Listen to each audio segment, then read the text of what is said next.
إن الحمد لله نحمده ونستعينه ونستغفره ونؤمن به ونتوكل عليه ونعوذ بالله من شرور أنفسنا ومن سيئات أعمالنا من يهده الله فلا مضل له ومن يضلل فلن تجد له وليا مرشدا وأشهد أن لا إله إلا الله وحده لا شريك له ولا ضد ولا ند ولا مثيل له ولا مثال له وأشهد أن سيدنا ومولانا ومعلمنا ومرشدنا ومخرجنا من الظلمات إلى النور محمدا عبد الله ورسوله أرسله الله بالحق بشيرا ونذيرا وداعيا إلى الله بإذنه وسراجا منيرا فقد بلغ الرسالة وأدى الأمانة ونصح الأمة وكشف الغمة فترك أمته على المحجة البيضاء ليلها كنهارها لا يزيغ عنها إلا هالك اللهم صل وسلم وبارك عليه وعلى آله وأصحابه وأزواجه وذرياته وأهل بيته أجمعين أما بعد فأعوذ بالله السميع العليم من الشيطان الرجيم بسم الله الرحمن الرحيم لقد كان لكم في رسول الله أسوة حسنة صدق الله العظيم رب اشرح لي صدري ويسر لي أمري واحلل عقدة من لساني يفقهوا قولي آمین یا رب العالمین۔ ہمارے آج کے اس درس کا موضوع خود شناسی ہے، اپنے آپ کو دیانتداری کے ساتھ، ایمانداری کے ساتھ تولنا ہے، ماپنا ہے، ہم کہاں کھڑے ہیں اور ہمیں کہاں ہونا چاہیے تھا۔ یہ ہمارا صدا سے موضوع رہا ہے۔ نبی کریم صلی اللہ علیہ وسلم کی سیرت جو کہ قیامت تک کے لیے ہمارے لیے پیمانہ حیات ہے، اس کی روشنی میں ہم نے جو بھی کمی بیشی اپنی ہے وہ درست کرنی ہے۔ آپ جانتے ہیں جو لیٹسٹ گاڑیاں آ رہی ہیں ان میں جو خرابی ہوتی ہے تو وہ کمپیوٹر والا کوئی 150 درہم لے کے تو کمپیوٹر اس میں ماڈل اور وہ گاڑی کا میک جو ہے وہ ڈال کے تو پھر وہ آپ کو بتا دیتا ہے کہ اس میں فلاں خرابی ہے، اور اگر درست کروانی ہے تو پھر اتنے پیسے ہیں۔ اسی طرح نبی کریم صلی اللہ علیہ وسلم کی سیرت وہ کمپیوٹر ہے جس کے ساتھ منسلک ہو کے ہماری خامیاں خوبیاں ساری سامنے آ جاتی ہیں کہ کہاں کمی بیشی ہے۔ اب اس کو اگر درست کرنا ہے تو ہمیں تھوڑی سی قربانی دینی پڑتی ہے، اپنی انا کو مارنا پڑتا ہے۔ وہ جو ہماری ایک رائے ہوتی ہے، وہ جو ہماری ایک سوچ ہوتی ہے جو شاید بچپن سے اسٹیبلش ہو چکی ہوتی ہے، اس کو چھوڑنا پڑتا ہے، اور وہ ہمیں اپنے بچپن کی طرح عزیز ہے۔ یہ جو بچپن کے ہماری سنی ہوئی باتیں جو ہم دادی اماں سے سنا کرتے تھے، یا کچی پکی روٹی والے مولوی صاحب، یہ کتابیں دو کچی روٹی پکی روٹی، تو اس زمانے کے گانے بھی ہمیں بڑے مقدس لگتے ہیں۔ یعنی آج کل کے گانے برے لگتے ہیں، اس وقت زمانے کا اگر کوئی گانا لگ جائے تو ہم فوراً، وہ وائس ٹیگ ہے نا، فوراً ہم اس ایج میں پہنچ جاتے ہیں۔ تو یہ جو عقائد اور جو باتیں ہم سنی سنائے، جس کو کہتے ہیں کہ یہ اغلاط العوام ہیں، ان کے لیے اپنے موقف کو چھوڑ دینا اور کتاب و سنت سے جو موقف انسان کے سامنے ہے اس کو اپنا لینا، تب تو بندہ درست ہو جاتا ہے، اور اس درست ہونے کا اجر بھی اللہ پاک اس کو دیتا ہے، اس کی بدیوں کو نیکیوں سے تبدیل کر دیتا ہے۔ تو اس سلسلے میں آج ہم دو موضوعات پر گفتگو کریں گے۔ ایک کردار جو کہ ہمارے پاس ہونا چاہیے تھا، اس لیے کہ پیمانہ ہمارے پاس ہے، پیمانہ، نمونہ، رول ماڈل ہمارے پاس ہے اور کسی کے پاس نہیں۔ کتاب ہمارے پاس ہے، اوروں کے پاس صرف نام ہے، صرف ہمارے نبی کی قبر معلوم ہے، باقی سب کی مشکوک ہے، کنفرم نہیں ہے۔ ہماری شریعت بھی کنفرم ہے، ہمارا قبلہ بھی کنفرم ہے، ہمارا رسول بھی کنفرم ہے، ان کی قبر بھی کنفرم ہے، ہمارا خدا بھی کنفرم، کوئی کنفیوژن نہیں ہے ہمیں ان کے بارے میں۔ تو ہونا یہ چاہیے تھا کہ اگر رول ماڈل ہمارے پاس ہے تو کردار بھی ہمارا درست ہونا چاہیے تھا، لیکن افسوس یہ ہے کہ کردار کے معاملے میں ہم کافی پیچھے۔ ہمارے ایک ساتھی گئے تھے اپنے کسی کام سے اسپین، اور یہ یورپ میں سب سے لو لیول کا ملک ہے، سویلائزیشن کے لحاظ سے بھی، تہذیب کے لحاظ سے بھی ان کے یہاں اس کو کوئی اتنا خاص درجہ حاصل نہیں ہے، معیشت کے لحاظ سے بھی غریب سا ملک ہے بیچارہ۔ وہ وہاں کی باتیں بتا رہے تھے، تو انہوں نے کہا کہ جی وہاں لوگ جب گرین سگنل پیدل کے لیے آتا ہے، بندے کی تصویر آتی ہے گرین والی، تب لوگ سڑک کراس کرنا شروع کرتے، اور ہونا بھی یہ چاہیے کہ جس طرح گاڑی سرخ اشارے پہ کھڑی ہے اور باقی 3 اطراف میں کوئی گاڑی نہ ہو تو اس کو اجازت نہیں ہے کہ سڑک خالی ہے تم چلے جاؤ، اس نے گرین پر ہی جانا ہے۔ اسی طرح بندے کو بھی اجازت نہیں ہے کہ اس کا سگنل اگر ریڈ ہے اور گاڑی کوئی نہیں ہے تو وہ چلا جائے، اس کو وہاں رکنا چاہیے۔ یہ بات میں نے جاپان میں بھی دیکھی تھی کہ سڑک پہ گاڑی کوئی نہیں اور بندوں کا پورا سیلاب کھڑا ہے، چھٹی کا ٹائم ہے اور لوگ ادھر بھی کھڑے ہیں ادھر بھی، کوئی پینک نہیں ہے، سڑک پہ کوئی گاڑی نہیں ہے، لوگ کھڑے ہیں۔ اب میں نے ان کی طرف جو میرے ساتھ تھے، گائیڈ تھے وہاں کے، جو جنرل سیکرٹری تھے ان کے اسلامک ایسوسی ایشن کے، ان کی طرف دیکھا کہ ان بندوں کو کیا ہو گیا ہے، سڑک خالی پڑی اور یہ جا نہیں رہے۔ تو انہوں نے کہا بھی آپ دیکھیں، جو ہی وہ بندے والا سگنل گرین ہوا تو سیلاب ادھر سے بھی چھوٹ پڑا ادھر سے بھی چھوٹ پڑا، دونوں نے کراس کیا، گاڑیاں کھڑی۔ تو انہوں نے کہا کہ میں حسب عادت ابو ظبی کی جو ہماری عادت ہے میں چل پڑا، درمیان میں نے جا کے دیکھا بھائی اور کوئی بندہ ہی نہیں آیا، تو سارے ادھر کھڑے ہیں، سامنے والے ادھر کھڑے ہیں، پچھلے، تو میں آدھے سے شرما کے واپس آ گیا۔ یہ ہوتی ہیں سوشل ویلیوز کہ جو دوسرے بندے کو بھی مجبور کر دیتی ہیں کہ وہ ان کو فالو کرے۔ تو وہ پلٹ کے واپس آ گئے، شرما گئے، اور انہیں پتہ چل گیا کہ یہاں کا ماحول کیا ہے۔ دوسری بات انہوں نے جو وہاں کی بتائی وہ بھی میں نے جاپان میں بھی دیکھی۔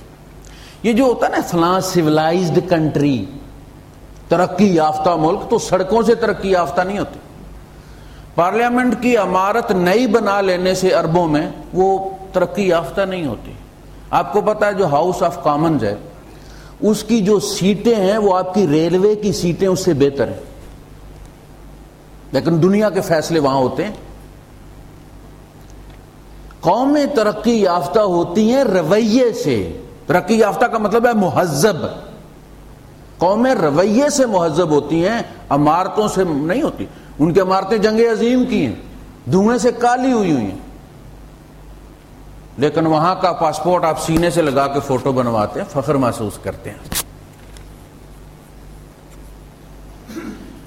تو وہاں بھی انہوں نے بھی بتایا کہ جس کو کوئی چیز نہیں چاہیے ہوتی وہ لا کے اچھے پیکنگ بھی ساتھ رکھ دیتا ہے، سڑک پہ، سڑک کے کنارے وہ رکھ کے چلا جاتا ہے، اور ہر ایک کو پتا ہے کہ یہ یہاں کیوں رکھی ہوئی ہے۔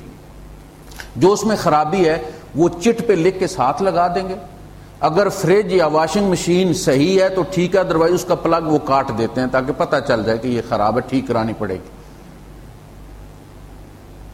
یہ میں نے جاپان میں بھی دیکھا، پوری پیکنگ کے ساتھ، وی سی آر پڑا ہوا۔ تو میں نے کہا یہ کیا، وہ کہنے لگے یہ کسی کو نہیں چاہیے، انہوں نے رکھ دی، جس کو ضرورت ہوگی وہ لے جائے گا۔ اور ہمارا حال کیا ہے، وَيَمْنَعُونَ الْمَاعُونَ، عام استعمال کی چیزیں مانگے سے بھی نہیں دیتے، وہ سڑک پر رکھ رہے ہیں۔ بھائی ہمیں نہیں چاہیے تو کسی اور کے کام آ جائے۔ تو یہ وہاں پہ رویہ ہے کہ جو چیز آپ کو نہیں چاہیے آپ کسی اور ضرورت مند کے لیے اس کو رکھ دیں اور اس کی تفصیلات ساتھ لگا دیں. یہ انسانی رویہ ہے، یہ مہذب انسان کا ایک رویہ ہے، یہ ہونا چاہیے. اسی طرح انہوں نے بتایا اسپین میں بڑی مشہور بات ہے کہ کوئی پاکستانی صاحب تھے، ان کی وہاں کی خاتون کے ساتھ شادی ہونے جا رہی تھی، انڈرسٹینڈنگ ہو گئی تھی. تو وہاں سے وہ نکلے گاڑی میں، تو ان صاحب نے کیلا کھایا اور ان کی پاکستانیت جاگ گئی. انہوں نے شیشہ کھولا اور باہر پھینک دیا. اس نے کہا گاڑی روکو. اس نے کہا یہاں روکنا منع. اس نے کہا واپس کرو. اس نے کہا یہاں سے نہیں ہو سکتی، آگے سے ہوگی. اس نے کہا جہاں سے بھی ہوگی اب واپس کرو. تو 2, 4, 5 کلومیٹر آگے جا کے ٹرن کر گیا. وہ خاتون نیچے اتری اور اس نے وہاں سے کیلے کا چھلکا اٹھایا اور اٹھا کے جو جگہ تھی مخصوص وہاں اس کو ڈالا اور ان سے کہا کہ بائے بائے، آپ سے میری شادی کا پروگرام کینسل ہے. آپ کیلے کی چھوٹی سی چھلکے کی ذمہ داری ہے، تم وہ رائٹ ادا نہیں کر سکے، میرے تو ڈھیر سارے رائٹ ہیں، وہ کیسے ادا کرو گے تم؟ ساری زندگی میں عدالتوں میں دوڑتی رہوں گی. تم نے اپنے آپ کو نااہل ثابت کر لیا، تمہارے اندر انسانیت کوئی نہیں، لہذا وہ سلسلہ کینسل ہوگا. یعنی وہ قومیں قانون توڑ کر شرمندہ ہوتی ہیں، ہم قانون توڑ کر فخر محسوس کرتے. جب تک ہمارا M P A M N A قانون توڑے نہ، غیر لائسنس یافتہ اسلحہ اس کے پاس نہ ہو، دوسروں پر پابندی ہے، اس کی گاڑی کے شیشے جب تک کالے نہ ہوں تب تک اسے مزہ نہیں آتا M P A M N A بننے کا. یہ ہے ایک سوشل رویہ، ایک ہمارا بن چکا ہے، اسٹیبلش ہو چکا ہے، اور ہم نے اسے قبول بھی کر لیا کہ جی بڑا وہی ہے جو جتنا بڑا قانون توڑ سکتا ہے، اور ہم مسلمان ہیں. یہ جو رستے کے آداب ہیں، اللہ کے رسول صلی اللہ علیہ وسلم نے فرمایا کہ رستے کا حق ادا کرو، حق کا طریق بھی ہے. کہا اللہ کے رسول رستے کا حق کیا ہے؟ فرمایا کہ آنے جانے والے کو سلام کرو اور رستے میں جو تکلیف دہ چیز ہے اس کو ہٹا دو. اماطۃ الاذی، جو بھی اذیتناک چیز ہے کسی کے لیے وہ سائڈ پہ رکھ. یہ ہمارے لیے قوانین ہے، لیکن ہم ان پہ عمل کرتے بھی نہیں ہیں، کرنا چاہتے بھی نہیں ہیں، ہمارا ارادہ ہی نہیں ہے، عزم ہی نہیں ہے، کوئی دور دور تک ہمارا پروگرام بھی نہیں ہے کرنے کا. ہم نے اپنی مسلمانی کو رکھ لیا ہے صرف عبادت تک. میں نماز پڑھتا ہوں، میں اچھا مسلمان ہوں، اللہ کا حق میں نے ادا کر دیا ہے، جنت کے سارے دروازے کھلیں گے جس میں سے چلا جاؤں گا. باقی معاشرے میں میرا کردار کیا ہے، ارد گرد کے لوگوں سے لین دین میرا جو ہے وہ کس قسم کا ہے، اس کے ساتھ ہمارا کوئی کنسرن ہی نہیں. دوسری طرف بعض چیزوں کو ہم نے اتنی شدت سے پکڑا ہے اور ہائپ کیا اس کو.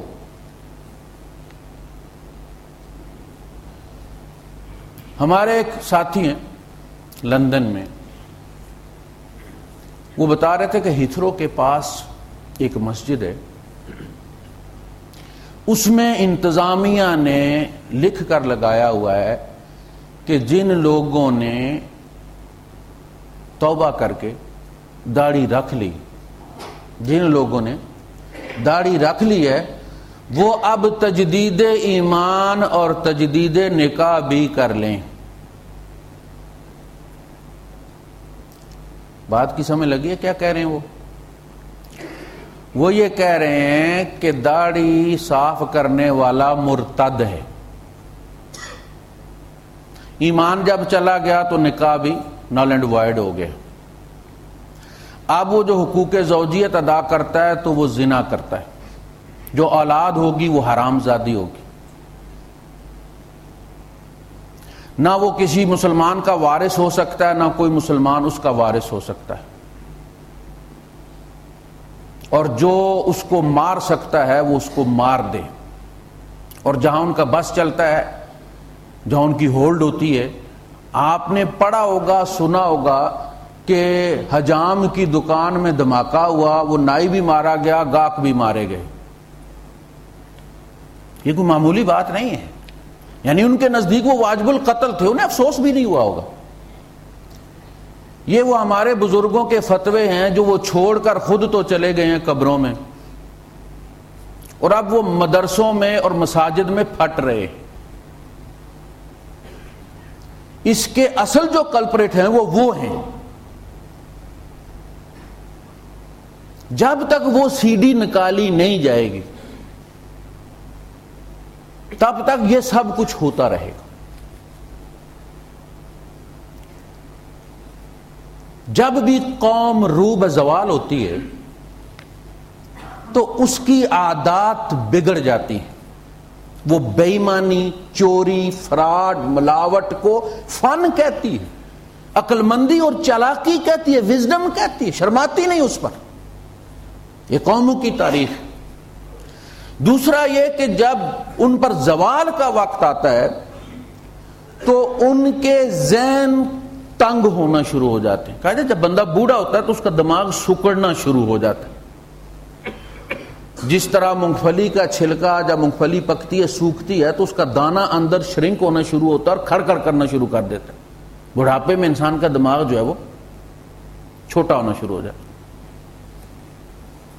اسی طرح قومیں جب بوڑھی ہوتی ہیں تو تنگ نظر ہو جاتی ہیں، تنگ ذہن اور تنگ قلب ہو جاتی ہیں. ہلاکو کو مہمان بنایا ہوا تھا ہمارے امیر المومنین کے وزیر اعظم نے.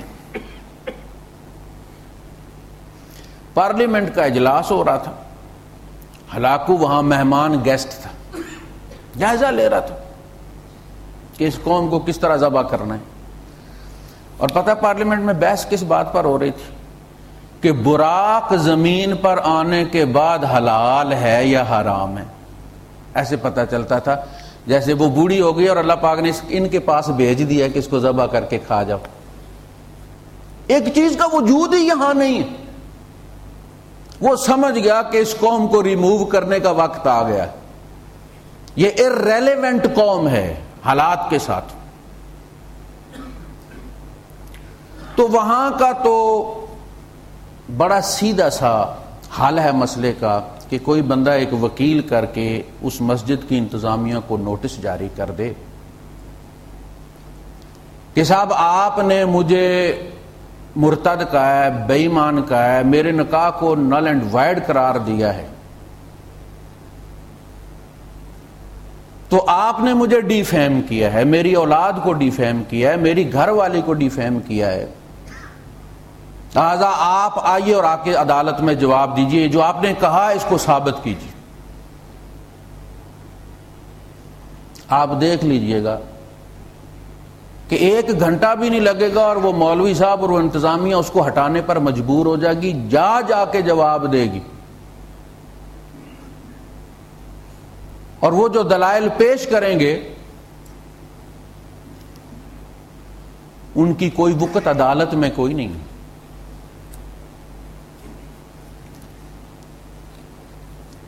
لیکن کچھ لوگ ایسے ہوتے ہیں جو چھوٹی چیز کو بڑا کر دیتے. دیکھیے اللہ کے رسول صلی اللہ علیہ وسلم ارشاد فرماتے ہیں کہ الایمان بضع و سبعون شعبہ، 70 اور کچھ درجے ہیں ایمان کی، دین کی. اعلاہا لا الہ الا اللہ وادناہا اماطۃ الاذی عن الطریق. ادنا یہ ہے کہ رستے سے کوئی اذیتناک چیز ہٹا دی جائے. تو ابتدا شروع ہوئی ہے ایمانیات سے، انتہا ہوئی ہے اخلاقیات پہ. یہ اخلاقی ذمہ داری ہے کہ کوئی بندہ پتھر اٹھا کے سائڈ پہ رکھ دے. یہ جو اخلاقیات کا شعبہ ہے اس میں کسی پر کسی عدالت میں مقدمہ نہیں چل سکتا. حکم یہ ہے کہ مسلمان بھائی سے مسکرا کے ملو. اگر کوئی مسکرا کے نہیں ملا آپ سے تو آپ جا کے عدالت میں نہیں کہہ سکتے میں فلاں کے گھر گیا تو اس نے جو ہے وہ مجھے مسکرا کے نہیں ملا۔ حکم یہ ہے کہ جو اللہ اور جو آخرت کے دن پر ایمان رکھتا ہے وہ مہمان کی مہمانداری کرے، لیکن اگر کوئی آپ کو نہیں مہمانداری کرتا تو آپ کورٹ میں سو نہیں کر سکتے کہ اس نے مجھے پیپسی پیش نہیں کی اور جناب اس نے مجھے جو ہے وہ جوس نہیں پلایا، میں اس کے گھر گیا تھا۔ سنت یہ ہے کہ آپ مسجد میں دایاں پاؤں رکھ کے داخل ہوں، اگر آپ نے بایاں پاؤں رکھ دیا ہے تو کسی عدالت میں آپ پر مقدمہ نہیں ہو سکتا۔ یہ وہ چیزیں اخلاقیات کہ جن کا اللہ کے یہاں اجر ملتا ہے، اور بندہ جب اتنا سینسٹیو ہو جاتا ہے کہ وہ اجر نہیں چھوڑنا چاہتا، دین کے معاملے میں لالچی ہو جاتا ہے، تو وہ ان چیزوں کو اڈاپٹ کرتا ہے اپنے ضمیر کی آواز پر، نہ کہ ڈنڈے کے زور پر۔ تو سب سے پہلی چیز ہے ایمانیت۔ اچھا یہ ذرا یہ داڑھی کا کنسپٹ بھی سمجھ لیں۔ نبی کریم صلی اللہ علیہ وسلم کے زمانے میں داڑھی مونڈنا ایک سوشل، آپ سمجھ لیں کہ سن تھا، سماجی گناہ تھا، سماجی عیب تھا۔ یہ اس کو معاشرے کے طور پر ایک بری چیز سمجھا جاتا تھا کہ یہ بندہ داڑھی کیوں موڑنا چاہتا، کیا لالچ ہے اس کی۔ لہذا نبی کریم صلی اللہ علیہ وسلم کے زمانے میں کوئی شخص، چاہے وہ کسی قبیلے سے تعلق رکھتا ہو، کسی مذہب سے تعلق رکھتا ہو، یہ سوشل ویلیو تھی، ریلیجیس ویلیو نہیں تھی۔ یہ قبائلی رواج تھا، مذہبی رواج نہیں تھا۔ ہر قبیلہ اس کو بری بات سمجھتا تھا۔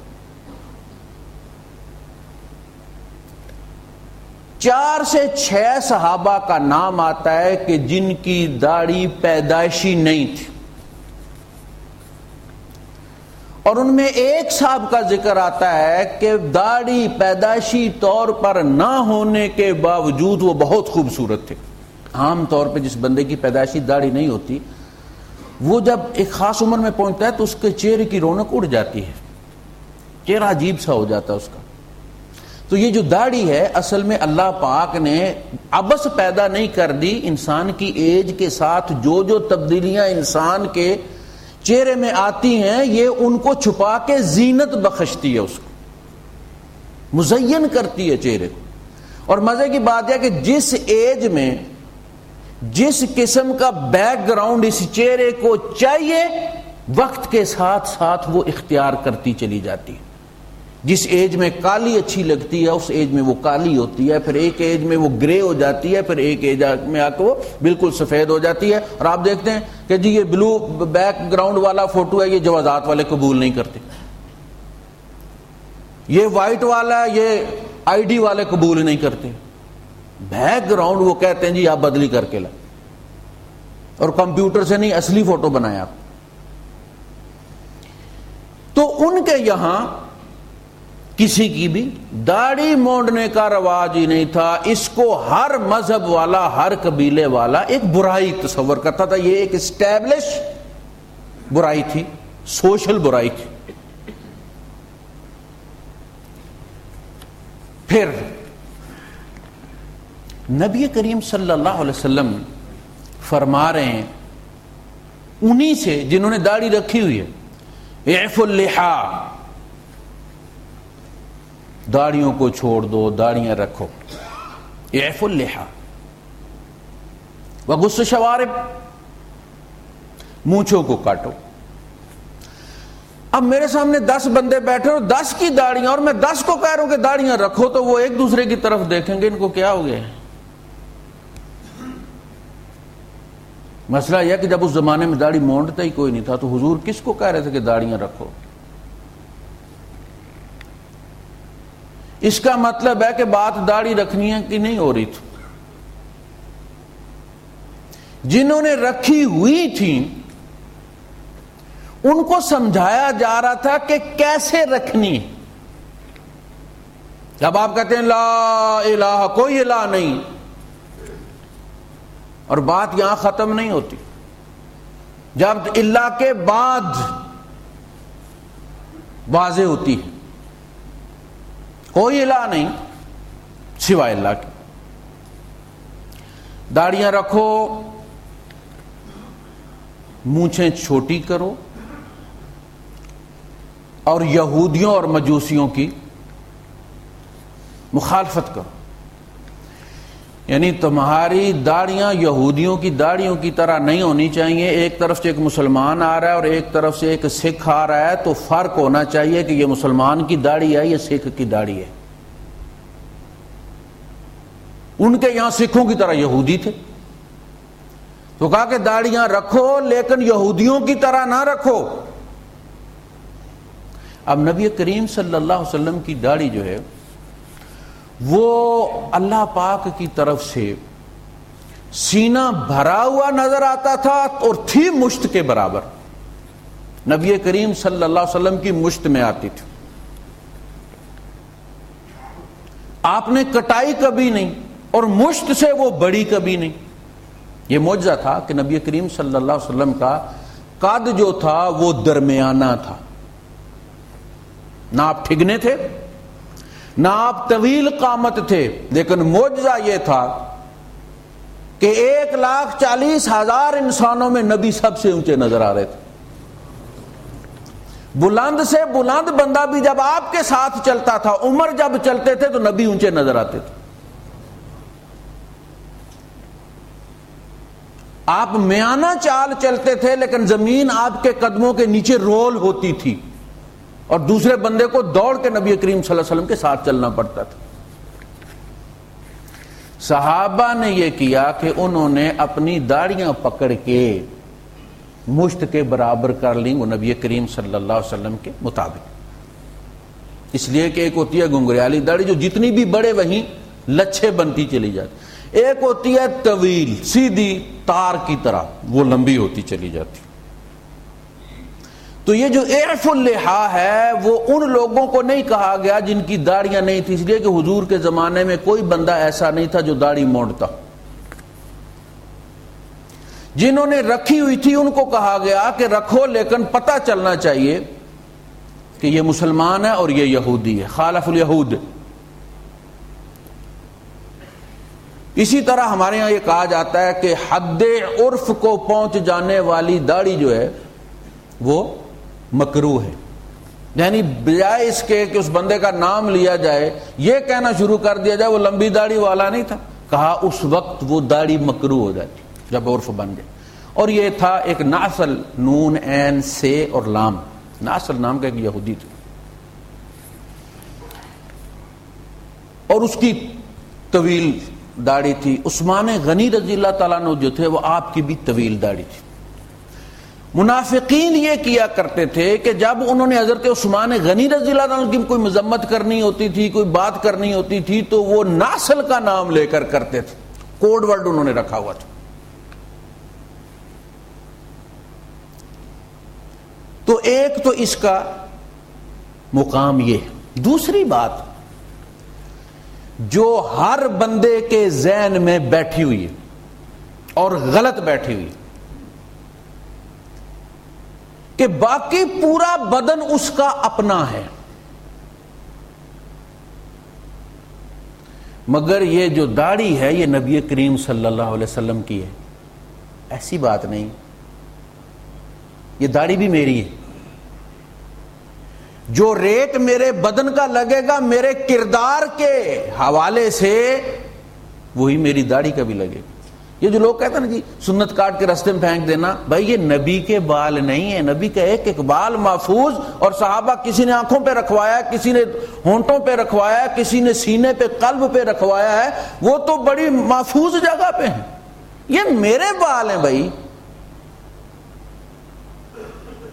اس کو کہ یہ سنت رسول ہے، یہ فعل سنت ہے. یعنی داڑھی رکھنا فعل سنت ہے، داڑھی اپنی ذات میں اس کے بال سنت نہیں ہے.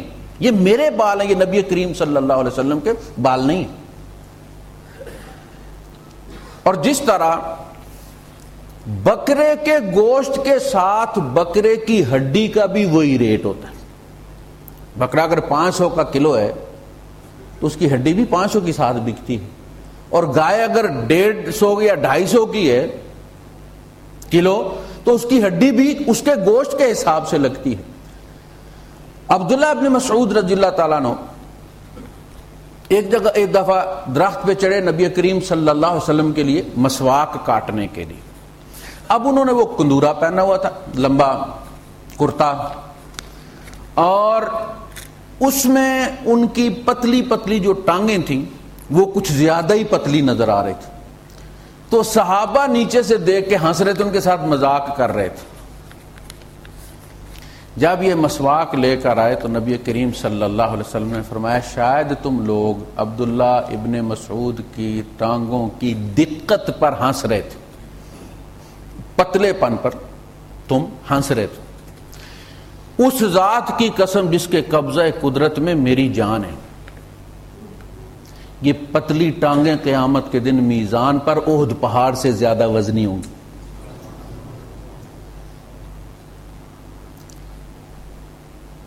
تو ان کا پورا بدن ان کے ریٹ سے تلے گا۔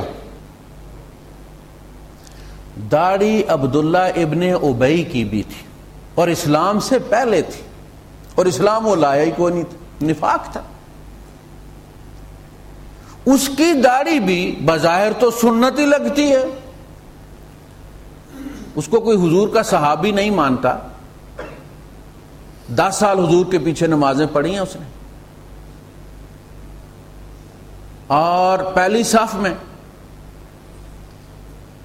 عبداللہ ابن ابی کی داڑھی اس کے کردار کے ساتھ تلے گی، وہ منافق کی داڑھی ہے، نبی کی سنت نہیں ہے۔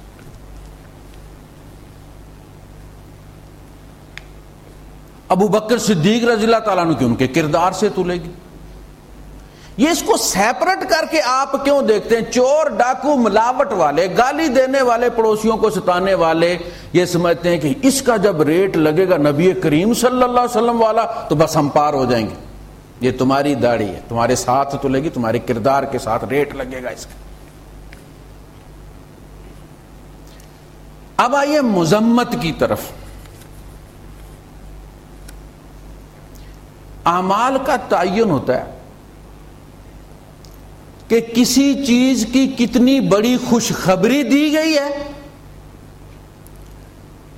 اور اس کے نہ کرنے پر کتنی بڑی وعید سنائی گئی ہے۔ وعدے اور وعید کی بنیاد پر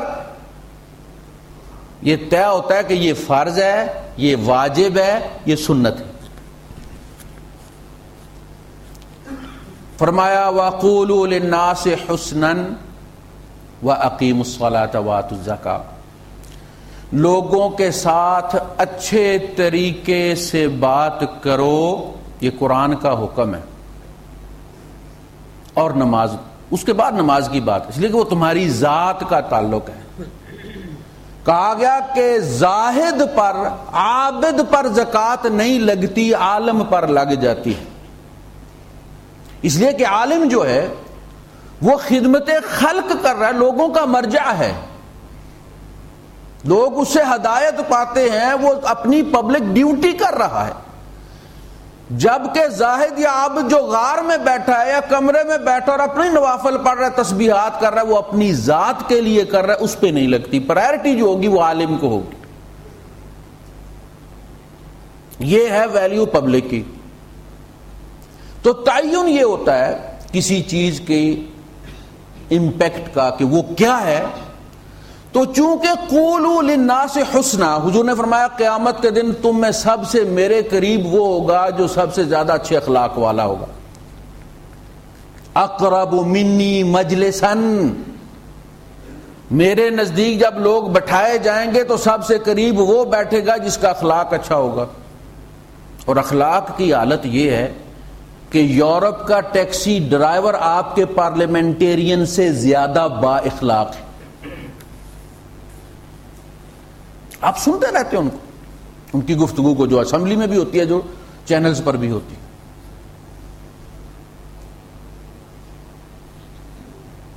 تو داڑھی کی مذمت میں ہمیں کچھ بھی نہیں ملتا۔ داڑھی کا نام لے کر ہمیں کوئی وعید نہیں ملتی. اور وہ جو کہتے من تشبہ، جس نے تشبیہ اختیار کی مردوں میں سے عورتوں کی اور عورتوں میں سے مردوں کی، ان پر اللہ کی لعنت ہو. تو وہاں ضمناً داڑھی کو بھی کاؤنٹ کیا جا سکتا ہے، لیکن اس سے مراد کچھ اور کرتوت ہیں جو مردوں میں عورتوں والے ہیں اور عورتوں میں مردوں والے. اور آج کل آپ کو پتہ ہے ان میں ضمناً یہ بات بھی آ سکتی. لیکن جب کوئی بندہ چھوٹی داڑھی رکھ لیتا ہے تو وہ اس سے باہر ہو جاتا ہے. ہمارے ہاں تو یہ ہے کہ جب تک مشت نہیں ہے اس سے چھوٹی کو وہ داڑھی مانتے ہی نہیں. آپ کتنے بھی مخلص ہوں وہ اس کو داڑھی کنسیڈر ہی نہیں کرتے. جیسے سکھوں میں وہ جو گھما کے داڑھی کو تو رول کر کے باندھ لیتے ہیں، چھوٹی کر لیتے ہیں، ان کو جو وہ مذہبی متشدد سکھ ہیں وہ اس کو کہتے ہیں کہ منی تنی ایک برابر، یعنی داڑھی مونڈی اور اس لفافے میں اس کو تننا، یہ دونوں ایک ہی جیسے مجرم ہیں. شرماتے کہ وہ کھلی چھوڑو، منی تنی ایک برابر. ان کے یہاں وہ اتنا ہی مجرم ہے جو لپیٹ لیتا ہے جتنا مونڈنے والا ہے. تو جو بندہ اپنی پہچان بنا لیتا ہے مرد والی، ظاہرہ عورتوں کے چہروں پہ کوئی 1 انچ کی داڑھی تو کوئی نہیں ہوتی کہ تشابہ ہوگا، وہ تو بات وہاں ختم ہو گئی. اور کوئی وعید نہیں اور کوئی وعدہ نہیں ہے. ہم نے سنت سے صرف داڑھی مراد لی. جس طرح نام لے کر دیکھیں اللہ کے رسول صلی اللہ علیہ وسلم یہ بات کہہ سکتے تھے، جس طرح فرمایا صلو کما رأیتمونی اصلی، نماز اس طرح پڑھو جس طرح تم مجھے دیکھتے ہو نماز پڑھتے ہو. لہذا جس صحابی نے نبی کریم صلی اللہ علیہ وسلم کو جس طرح نماز پڑھتے دیکھا، چاہے زندگی میں ایک دفعہ دیکھا، وہ اسی طرح پڑھتا رہا. دوسرے بے شک ہیں، عبداللہ ابن عباس کے نہیں، حضور یوں بھی پڑھتے تھے. وہ کہتے ہیں آپ کا دیکھا ہوا آپ پر حجت ہے، میرے ذمہ جو میں نے دیکھا ہے وہ حجت ہے. اسی طرح حضور کہہ سکتے تھے کہ اعف اللحا کا لحیتی، اتنی داڑھی رکھو جتنی میری ہے. نہیں کہا حضور نے، بھول گئے؟ نہیں. شریعت میں اللہ اور رسول کبھی نہیں بھولتے، جان بوجھ کے اوپن چھوڑا آپ نے. دوسری طرف آپ 3 بار قسم کھا کر کہہ رہے ہیں، صحائح ستہ روایت کرتی ہیں، اللہ کی قسم وہ شخص مومن نہیں ہے. واللہ لا یؤمن، واللہ لا یؤمن، واللہ لا یؤمن. قیل من یا رسول اللہ، اللہ کی قسم وہ شخص مومن نہیں ہے. ہمارے ترجمہ کرنے والے ڈر جاتے ہیں، بریکٹ میں لکھتے ہیں حقیقی مومن نہیں ہے. یہ ایم کیوں ایم حقیقی، وہ کہہ رہے وہ مومن نہیں ہے، وہ کہتے ہیں حقیقی نہیں ہے، متدا والا ہے. واللہ لا یؤمنو، واللہ لا یؤمنو، واللہ لا یؤمن. اللہ کی قسم وہ مومن نہیں، اللہ کی قسم وہ مومن نہیں، اللہ کی قسم وہ شخص مومن نہیں جس کا پڑوسی اس کی شر سے محفوظ نہیں. ہم تن کے رکھتے ہیں پڑوسی کو کہ نہیں، پھر بھی مومن ہے. داڑھی بے شک ناف کے ساتھ ہماری لگی ہوئی ہو، کوئی فرق نہیں پڑتا، اس لیے کہ ہماری مسلمانی کا لیول یہ ہے، اس سے ناپ کر دیکھا جائے گا کتنا بڑا مسلمان. کہا لیسا منا، میں قیامت کے دن اس شخص کو اپنی امت میں کبھی اون نہیں کروں گا. من غشنا، جس نے کسی چیز میں ملاوٹ کی. اور دنیا میں بدنام ترین ہم ہیں ملاوٹ میں، کوئی چیز ہم نے چھوڑی نہیں ہے ملاوٹ کے بغیر، اور ہم مانتے ہیں. اے سی کا کام جا کے سکھ سے کرواتے ہیں، کہتے ہیں سکھ ایماندار ہے. جینٹاسین جرمنی کا خریدتے ہیں، کہتے ہیں اصلی ہے، تو پاکستان والے کو کلمہ لڑ گیا ہے، شرم نہیں آتی؟ ہم خود جانتے ہیں جب ہم بیرون ملک کی چیز پر ہاتھ رکھتے ہیں تو ہم قیامت کے دن خود یہ بات اپنے خلاف اقراری مجرم ہے کہ ہم 2 نمبر چیزیں بناتے ہیں۔ بلکہ اب تو لیول بہت نیچے چلا گیا ہے۔ میں نے پہلے بھی عرض کیا تھا، میرے دوست ہیں جہانگیر میڈیکل سٹور والے، تو کہنے لگے قاری صاحب وہ جو آپ چیز مانگ رہے ہیں وہ آج نہیں ہے، میں نے آرڈر دیا اور کل آ جائے گی۔ میں نے کہا یار یہ سامنے تو پڑی ہوئی ہیں۔ کہنے لگا نہیں یہ دوسری ہے۔ میں نے کہا 2 نمبر کیا تھا؟ 2 نمبر چلے ہو، وہ 2 نمبر 20 سال پہلے ہوتا تھا، 5 نمبر پر پہنچ گیا معاملہ۔ من غشنا فلیس منا، لیس بمؤمن، وہ شخص مومن ہو ہی نہیں سکتا۔ لیس بمؤمن، کہیں آپ نے کوئی حدیث پڑھی ہے کہ وہ مومن نہیں جس کی داڑھی نہیں؟ کوئی حدیث کسی کی نظر سے گزری ہے کبھی ایسا؟ لیس بمؤمن من شبع وجارہ جائع، وہ شخص مومن نہیں ہو سکتا جو پیٹ بھر کر کھا لے اور اس کا پڑوسی بھوکا ہو۔ ہمارے پڑوس میں لوگ خودکشی کر لیتے ہیں، عورتیں بچوں سمیت مار لیتی ہیں اپنے آپ کو بھوک سے۔ عید والے دن اپنے بچوں کی فکر ہوتی ہے، کبھی غور کیا کہ دوسرے کے بھی بچے، وہ جب ہاتھ آگے بڑھتا ہے ان بچوں کا اور ہم نہیں کر سکتے تو کتنا دکھ ہوتا ہے۔ ہم مومن نہیں ہیں، لیس بمؤمن، یہ سارا ہم ہضم کر لیتے۔ اخلاقیات کے لحاظ سے جتنی ہماری سیاسی لیڈرشپ تنگ دست ہے، مذہبی لیڈرشپ اس سے زیادہ تنگ دست ہے۔ اللہ پاک نے اس کو بنایا امام، اس کو کبھی بھی اپنی نمبر 1 ہے نا امام، کاؤنٹنگ بعد میں شروع ہوتی ہے، اس کو اللہ پاک نے نمبر 1 بنایا ہے، اس کو ہر چیز میں نمبر 1 ہونا چاہیے اور کوئی کمپرومائز اپنی اس پوزیشن پہ نہیں کرنا چاہیے۔ صبر میں نمبر 1، لباس میں نمبر 1۔ کبھی کسی نے کہیں پڑھا ہے کہ میرے نبی کی قمیص میلی تھی؟ اتنی اتنی موٹی کتابیں لکھ، کہیں آپ کی نظر سے گزرا ہو کہ میرے نبی نے ایک دن کوئی میلی قمیض پہنی ہو؟ نبی کا کپڑا ایسے ہی میلا نہیں ہوتا تھا جیسے جنت میں جنتیوں کے نہیں ہوں گے۔ ہمیں یہ ملتا ہے کہ آپ جب مسجد نبی بنا رہے تھے اور کیچڑ سے وہ بھری ہوئی، مٹی سے بھری ہوئی وہ آپ جو دابڑے تھے جو بڑا اٹھا کر آپ دے رہے تھے اوپر ڈالنے کے لیے چھت پر، تو وہ گرتے تھے تو آپ کی چھاتی مبارک پر ریت پڑی ہوئی تھی۔ لباس پر، اخلاق پر کوئی کمپرومائز نہیں ہونا چاہیے، تمہیں نمبر 1 ہونا چاہیے، تمہیں نمبر 1 پوزیشن الاٹ کی گئی ہے، تمہیں اپنے آپ کو ثابت کرنا چاہیے کہ تم اس پوزیشن کے قابل ہو۔ تم ان کے چندے کھاتے ہو اور ان کو مرتد کہہ دیتے ہو۔ دیکھیں سنتیں 2 قسم کی ہیں، سنن العبادہ، سنن العادہ۔ سنن عبادہ جو ہیں ان کی قیمت لگتی ہے عبادت کے حساب سے۔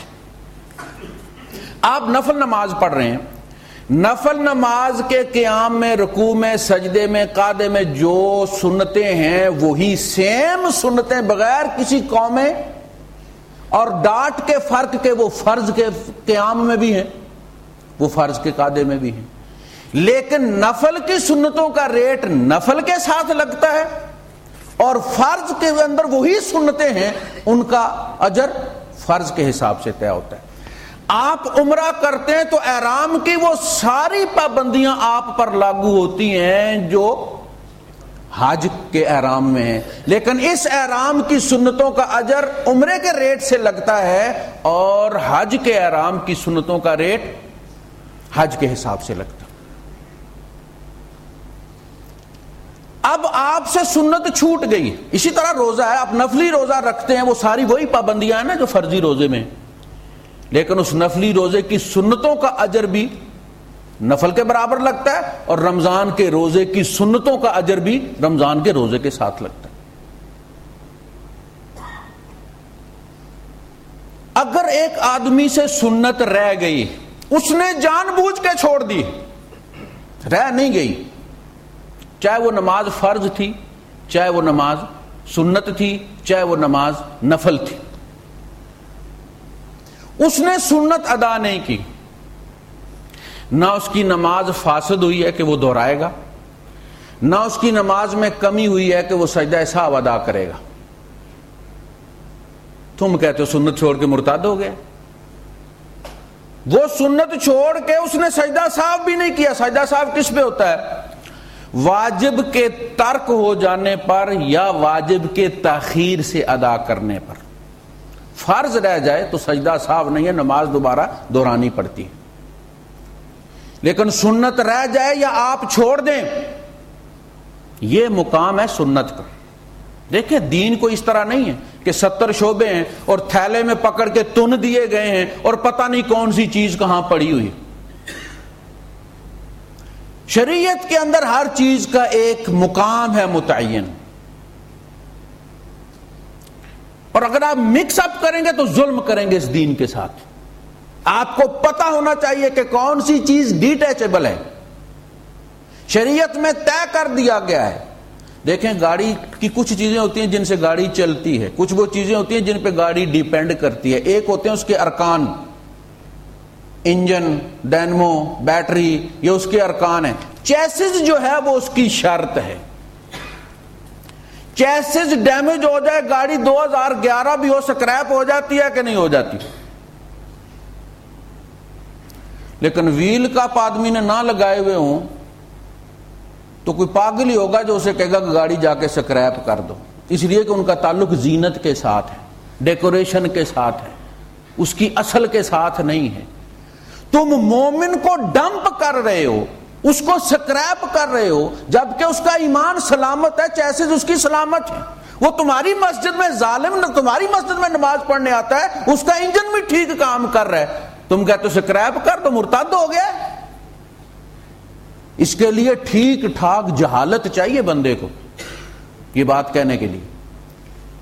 تو سنن العبادہ جو ہیں, روزے کی سنت ترک ہو جائے روزہ فاسد نہیں ہوتا, حج کی سنت فرض ساقط ہو جائے رہ جائے دم کوئی نہیں ہے, نماز کی سنت رہ جائے سجدہ سہو کوئی نہیں ہے. سنت جہاں ہے اللہ اور رسول نے اس کو رکھا ہے, اس کو اٹھا کے ایمان سے بھی اوپر مت لے جاؤ. نبی کریم صلی اللہ علیہ وسلم نے سلام پھیرا, ایک بندہ کچھ تیزی میں ہوگا, بیچارے کو کوئی کام ہوگا, جھٹ سے اٹھا اور اس نے نماز کی نیت کر. عمر فاروق رضی اللہ عنہ اٹھے اور آپ نے پکڑ کے دونوں شانے اس کو دبا کے نیچے بٹھا دیا, بیٹھو. تم سے پہلی قومیں اسی لیے تباہ ہوئی ہیں کہ وہ فرض اور سنت میں فرق نہیں کرتی تھی, اور پھر جب معاملات مکس ہو گئے تو ان کے فرض بھی چھوٹ گئے. اللہ کے رسول صلی اللہ علیہ وسلم نے فرمایا اللہ نے حق کو عمر کی زبان پر جاری کر دیا. تم سے یہ نہیں ہو سکتا کہ تم آگے پیچھے ہو جاؤ یا دائیں بائیں ہو جاؤ, جگہ چھوڑ دو تاکہ فرض اور سنت میں فرق ہو جائے. یہ ترجیحات ہیں. سنن العادہ یہ ہیں کہ عادت بدلنے سے, علاقہ بدلنے سے وہ چیزیں وہاں. دیکھیں ہمارے ائمہ کے یہاں جو آپ کو نظر آتا ہے ان کا قول جدید یہ ہے اور قول قدیم یہ تھا. امام شافعی رحمت اللہ علیہ کی جو فقہ قول قدیم ہے وہ عراقی فقہ جو ہے, جب وہ عراق میں تھے تو ان کا قول قدیم ہے. جب وہ مصر شفٹ ہوئے حالات تبدیل ہو گئے, ان کے فتوے بھی تبدیل ہو گئے, لہذا کہا جاتا ہے ان کی فقہ جدید. جب انہوں نے لکھی الام لکھی کتاب, تو ان کی جو قول جدید ہے وہ یہ ہے. اسی طرح ہمارے ائمہ میں یہ کہا جاتا ہے کہ امام ابو حنیفہ رحمۃ اللہ علیہ کا یہ قول ہے, اور امام محمد ابن حسن الشیبانی یہ کہتے ہیں, اور امام یوسف یوں کہتے ہیں, اور فتویٰ امام یوسف کے قول پر ہے. کیونکہ امام یوسف کے زمانے میں حالات تبدیل ہو گئے تھے. تو سنن العبادہ، عبادت کی سنتیں ہونے کے باوجود اگر ان کا تارک مرتد نہیں ہے تو سنن العادہ کا تارک بھی مرتد نہیں ہے. یہ بہت بڑی بات ہے، کمی ہے اس میں کمی ہے، اس کے منافع میں کمی ہو جائے گی، لیکن اس کی اصل متاع موجود ہے، اور اصل متاع ایمان ہے. اب میں دو آپ کے سامنے حدیثیں رکھتا ہوں.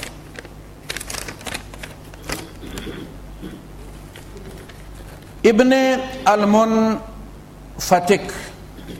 المنفتق روایت کرتے ہیں، انہوں نے نبی کریم صلی اللہ علیہ وسلم کو دیکھا ہوا نہیں تھا، اور حجۃ الوداع میں یہ آئے تھے سن کر کے اللہ کے رسول صلی اللہ علیہ وسلم حج ادا کرنے آ رہے. کہتے ہیں کہ میں نے لوگوں سے نبی کریم صلی اللہ علیہ وسلم کا حلیہ پوچھا اور آپ کو منا میں تلاش کرنا شروع کیا، تو مجھے کسی نے کہا کہ آپ تو میدان عرفات میں چلے گئے ہوئے ہیں. میں عرفات میں پہنچا تو آپ کے گرد ازدحام لگا ہوا تھا، بہت لوگ تھے، اور میں سب سے کو دھکم پیل کر کے تو میں مزاحمت کرتا ہوا حضور کی طرف بڑھنا شروع ہوا. تو لوگوں میں افراتفری پھیل گئی، یہ کون ہے؟ تو لوگوں نے کہنا شروع کر دیا نبی کریم صلی اللہ علیہ وسلم کے رستے سے ہٹ جاؤ، اللہ کے رسول کے رستے سے ہٹ جاؤ. تو اللہ کے رسول صلی اللہ علیہ وسلم نے فرمایا دعو، چھوڑو اس کو، تو اسے میرے پاس آنے دو، تم دیکھتے نہیں ہو وہ حاجت مند ہے، میں کوئی بادشاہ تو نہیں ہوں نا، اس کو مجھ سے کوئی کام ہے اور میں اس لیے بھیجا گیا ہوں. دعو الرجل، اوے بندے کو چھوڑو، مجھ تک آنے دو. مالا، دیکھتے نہیں اس کا کوئی معاملہ ہے. قال فزاحمت علیہ حتی خلصت الیہ، میں بندوں میں مزاحمت یعنی اس تنگ جگہ بناتا ہوا حضور صلی اللہ علیہ وسلم تک پہنچا. فاخذت بختام راحلۃ رسول اللہ صلی اللہ علیہ وسلم. بڑی پیاری حدیث ہے، بخاری نے روایت کی. دیکھو کہتے ہیں کہ میں نے نبی کریم صلی اللہ علیہ وسلم کی اونٹنی کی وہ لگام یا جو بھی وہ تھی وہ میں نے پکڑ لی. اچھا، یہ جو انداز ہوتا ہے یہ بدوانہ انداز ہوتا ہے کہ بندہ جو ہے وہ کسی کا رستہ روک کے کھڑا ہو گیا اور اس کی اونٹنی کا اس نے پکڑ لیا ہے کہ بھائی کہیں چل نہ پڑے، یہ میرے اور آپ کے درمیان حائل نہ ہو جائے، میں پوچھ رہا ہوں آپ جواب دے رہے ہیں اور یہ چل پڑے. حالانکہ وہ اونٹنی بھی وہ تھی کہ جس پر وحی نازل ہوتی تھی. وہ اونٹنی پہلی جگہ جہاں بیٹھی وہاں مسجد نبوی بنی، دوسری جگہ جہاں بیٹھی وہاں آپ اترے ابو ایوب انصاری رضی اللہ عنہ کے گھر، تیسری جگہ جہاں بیٹھی صلح حدیبیہ ہوئی. تو وہ جانے والی نہیں تھی، لیکن اس بندے کو ڈر یہ تھا کہ درمیان میں چل نہ پڑے، تو اس نے پکڑ لی اس کی نکیل.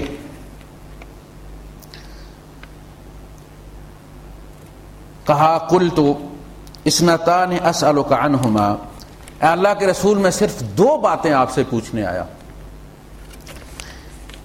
ما ینجینی من النار وما یدخلنی الجنہ، مجھے آپ صرف یہ بتا دیجئے کہ مجھے کون سی چیز آگ سے بچائے گی اور مجھے کون سی چیز جنت میں داخل کرے گی، مجھے دو چیزیں بتا دیے. قال فنظر رسول اللہ صلی اللہ علیہ وسلم الی السماء، اللہ کے رسول صلی اللہ علیہ وسلم نے آسمان کی طرف نظریں اٹھا دی.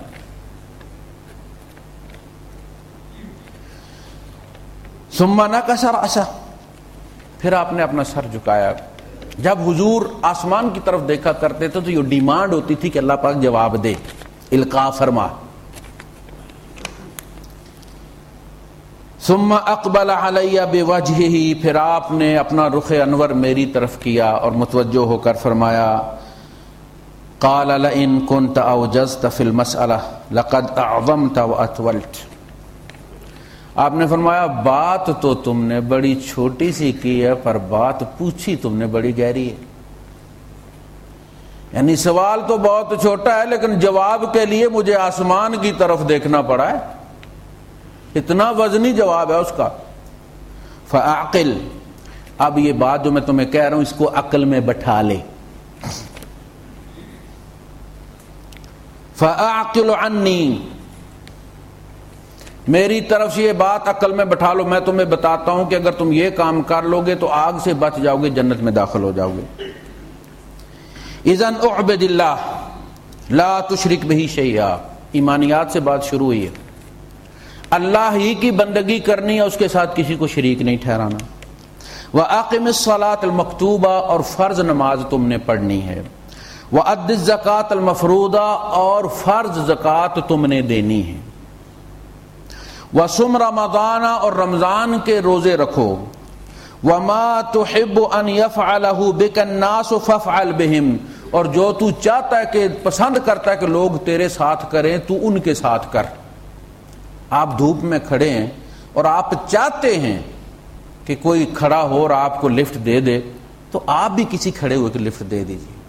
آپ سڑک میں کھڑے ہیں اور منہ دیکھ رہے ہیں، آپ کے پاس جو ہے وہ جیک کوئی نہیں ہے، گاڑی میں گھر بھول گئے ہیں آپ، یا کھولنے والا پانا کوئی نہیں ہے، آپ سوچتے ہیں یار کوئی ایسا بھی اللہ کا بندہ ہوگا جو 120 140 سے نیچے رک کے تو مجھے پوچھے گا بھائی صاحب کیوں منہ اٹھا کے کھڑے ہو تم؟ اگر سامان پورا ہوتا تو وہ بیزی ہوتا، کھڑا ہے تو اس کا مطلب ہے کوئی مسئلہ اس کے ساتھ، ہو سکتا ہے بیٹری ڈاؤن ہے، اس کی گاڑی بند ہو گئی ہے، آپ سٹارٹ کروا سکتے ہیں۔ یہ جو آپ کی تمنا ہے کسی کھڑے ہوئے کے ساتھ آپ کھڑا کر کے نہیں پوچھ سکتے اس کہ کیا مسئلہ ہے بھائی صاحب، میں کیا مدد کر سکتا ہوں آپ؟ اور میں نے عربوں کو دیکھا، میں نے رات کو کوئی مسئلہ تھا گاڑی میں، یعنی وہ ایسا مسئلہ نہیں تھا گاڑی بند ہو جائے، مجھے شک تھا کہ کوئی آواز ہے شاید، پتہ نہیں کیا مسئلہ ہے، تو گاڑی میں نے سائڈ پہ کی تو عربی آیا اور اس نے آگے سے وہ کروزر گھما کے ریت میں پلٹا کے میرے پاس واپس لایا اور اس نے کہا کہ اے خدمہ یا شیخ، میں نے کہا الحمدللہ کلہ تمام، اور اس کے بعد وہ چلا گیا۔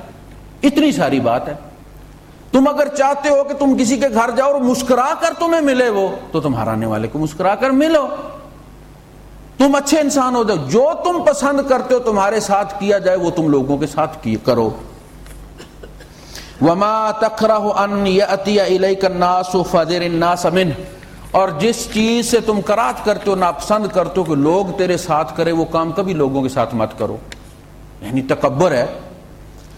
تو ہر متکبر دوسرے کو کہتا ہے یار اب بڑا ہی متکبر بندہ ہے، جب اس کے ساتھ متکبر کو بھی دوسرے سے تکبر پسند نہیں ہے، یعنی وہ ایکسپیکٹ کرتا ہے کہ یہ اترے گا اور ہاتھ باندھ کے کھڑا ہو جائے گا، لیکن جب وہ بھی اس کو لفٹ نہیں کرواتا تو میرا بھی پیو نکلے۔ تو آپ وہ کام مت کریں جو آپ لوگوں سے ناپسند کرتے ہیں۔ ثم قال خل سبیل الراحلہ، اس کے بعد آپ نے فرمایا کہ اب میری اونٹنی کی لگام چھوڑ دو، اس کی نکیل چھوڑ دو۔ دیکھا آپ یہ چیزیں، جو بندہ یہ کرتا ہے وہ مومن ہے۔ یہ کس کا سرٹیفکیٹ ہے؟ محمد رسول اللہ صلی اللہ علیہ وسلم کا۔ آگ سے بچ جائے گا، عقیدہ صحیح رکھے، نماز ادا کرے، اور وہ فرض نماز کا ذکر ہے، نفلوں کا نہیں ہے، اور فرض زکوٰۃ کا ذکر ہے، اور رمضان کے روزوں کا ذکر ہے۔ یہ فرائض اگر وہ ادا کرتا رہے اور لوگوں کو اپنی شر سے بچاتا رہے اور لوگوں کے کام آتا رہے، تو جنت کے جس دروازے سے چاہے جنت میں چلا جائے۔ اب مولوی صاحب کہتے ہیں کہ نکاح بھی کوئی نہیں، ایمان بھی کوئی نہیں، مرتد ہو گیا ہے، ان میں سے کوئی چیز اس نے چھوڑی نہیں ہے، وہ زکوٰۃ آ کے دیتا بھی مولوی صاحب کو۔ میں نے آج تک کوئی ایسا مولوی نہیں دیکھا، میرا پالا مولویوں سے پڑتا ہے، چونکہ ہم ایک ہی کہتے ہیں نا birds of a feather flock together, تو میں نے ایسا کوئی مولوی نہیں دیکھا جو یہ کہتا ہو، کسی نے آ کے ان کے 10 15 20 ہزار درہم دیے ہوں کہ جی یہ زکوٰۃ، انہوں نے کہا کہ نہیں ہو تیری زکوٰۃ نہیں لگتی، تو داڑھی صاف کرتا ہے لے جا۔ ہاں کہتے ہیں اس کی اقامت نہیں ہوتی، اس کی اذان نہیں ہوتی، زکوٰۃ ہو جاتی۔